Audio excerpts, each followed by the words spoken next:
Dear audience, Assalamu alaikum. Dr. Shoaib Aslam is here and you are watching the series Sports and Nutrition.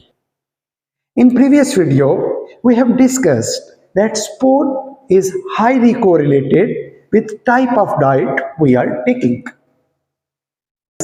आज के इस lecture में हम जानेंगे different type की फिजिकल एक्टिविटीज क्या होती है। मजीद ये कि स्पोर्ट्स में फिजिकल एक्टिविटी में और एक्सरसाइज में क्या डिफरेंस है।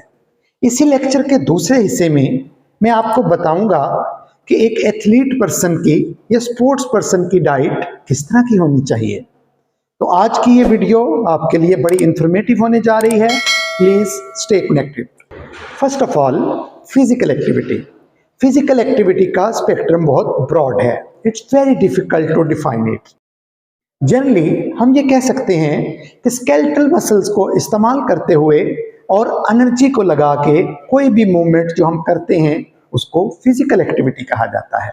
यानी कि अगर आप बगैर किसी हरकत के किसी जगह पे लेटे हुए हैं तो उस वक्त आप रेस्ट की पोजीशन में हैं। हर फिजिकल एक्टिविटी की डिफरेंट इंटेंसिटी होती है और फिजिकल एक्टिविटी को एक MET स्कोर दिया जाता है।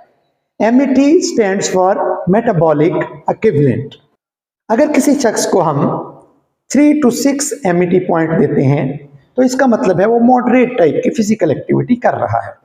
अगर कोई शख्स साइकिलिंग कर रहा है तो उसको हम 15 MET पॉइंट देते हैं।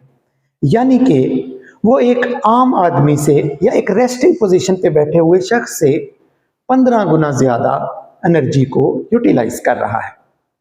फिजिकल एक्टिविटी के बाद आती है एक्सरसाइज।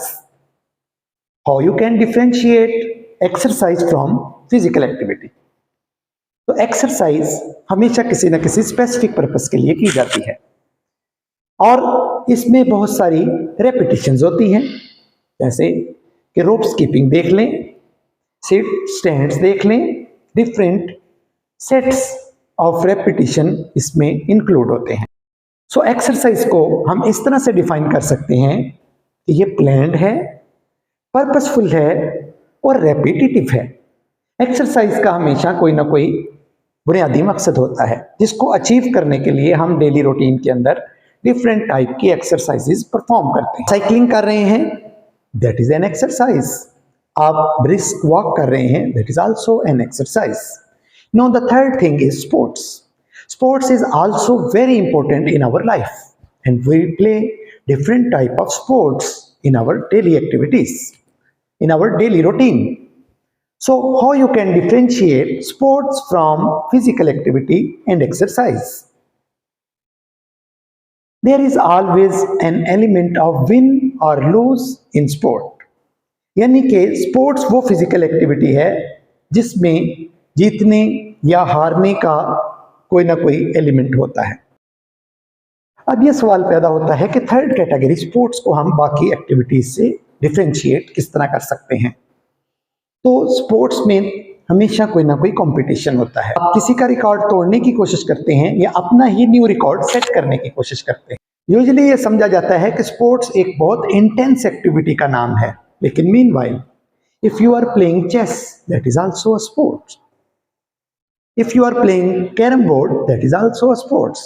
So necessarily sports में heavy या high intensity की physical activity का होना जरूरी नहीं है, बल्कि इसको डिफाइन करने के लिए जीतने या हारने के आंसर को हमें देखना पड़ता है. We are well aware about physical activity, about exercise and about sports. So now I will check your knowledge. I am giving you a question. Look here. If someone is playing billiard tournament, what you will say? Which type of activity he is performing? Either he is doing a physical activity, or he is playing a sports, or he is doing some exercise. Definitely. In billiard, there is a concept of win or loss. There is a competition. So, billiard is a sport. एक दूसरे scenario में अगर कोई शख्स cycle bike चला रहा है तो वो क्या कर रहा है, तो इसमें हमें देखना पड़ेगा कि वो साइकिल बाइक अपनी डेली रूटीन के कामों के लिए चला रहा है, तो that will be a physical activity. लेकिन अगर वो किसी एक खास पर्पस को अचीव करने के लिए साइकिलिंग कर रहा है तो दैट विल बी एक्सरसाइज। एक और मिसाल देखते हैं, अगर कोई मॉर्निंग वॉक कर रहा है तो which type of activity he is performing? Obviously morning walk is an exercise because there is some repetition and this is done purposefully. I hope you have completely got the idea about sports, physical activity and exercise.